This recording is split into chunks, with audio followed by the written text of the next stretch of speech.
আসসালামু আলাইকুম। আমুদরিয়া নিউজে আপনাদের সবাইকে স্বাগত। আমি সিমরান।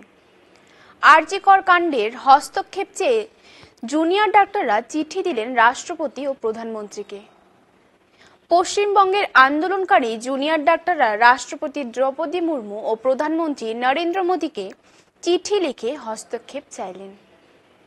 আরজি কর হাসপাতালে একজন ডাক্তারের ধর্ষণ ও হত্যা সংক্রান্ত ব্যাপারে তাদের কিছু দাবি রয়েছে, যা কিনা রাজ্য সরকার এখনো মানেননি। তাই পশ্চিমবঙ্গের জুনিয়র ডক্টর ফ্রন্টের লেখা 4 পৃষ্ঠার চিঠি পাঠানো হয়। চিঠির প্রতিলিপি উপরাষ্ট্রপতি জগদীপ ধনকর ও কেন্দ্রীয় স্বাস্থ্যমন্ত্রী জেপি নাড্ডাকেও পাঠানো হয়। প্লট ব্লেয়ারের নাম পাল্টে এখন শ্রীবিজয়পুরম। নাম পাল্টানো চলছেই। ব্রিটিশ ভারতের হ্যাংওভার থেকে দেশকে মুক্ত করার জন্য নানা এলাকার নাম পাল্টানোর কথা বলেছিলেন দেশের প্রধানমন্ত্রী নরেন্দ্র মোদী।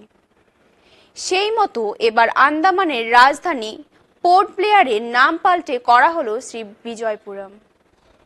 কেন্দ্রীয় স্বরাষ্ট্রমন্ত্রী অমিত শাহ আজ ঘোষণা করেছেন, এই জায়গাটি চোল রাজাদের নৌঘাঁটি ছিল। অনেক যুদ্ধ জয় হয়েছে এখানে। স্বাধীন ভারতে প্রথম পতাকা তুলেছিলেন নেতাজি। এখানেই বীর সাভারকর জেলে ছিলেন।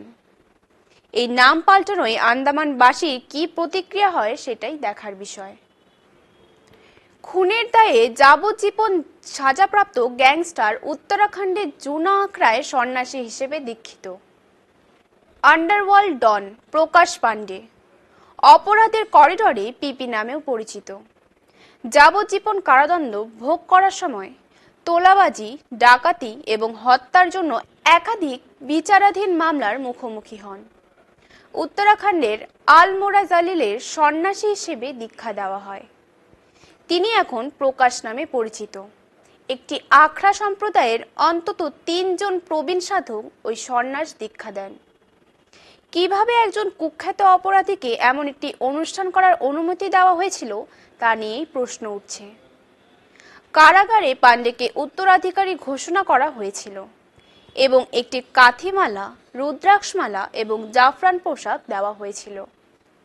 অনুষ্ঠান থেকে নিজেদের দূরে সরিয়ে রেখে আলমোড়া জেলের সুপারিনটেনডেন্ট জয়ন্ত পংথি শুক্রবার বলেছিলেন, কয়েকজন ধর্মীয় ব্যক্তি কারাগারে গিয়েছিলেন এবং প্রকাশ পাণ্ডের সাথে দেখা করার অনুমতি চেয়েছিলেন।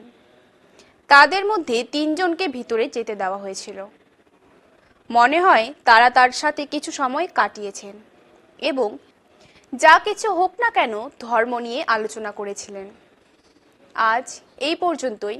পরে আবার ফিরব এইরকমই কোনো খবর নিয়ে। আসসালামু আলাইকুম।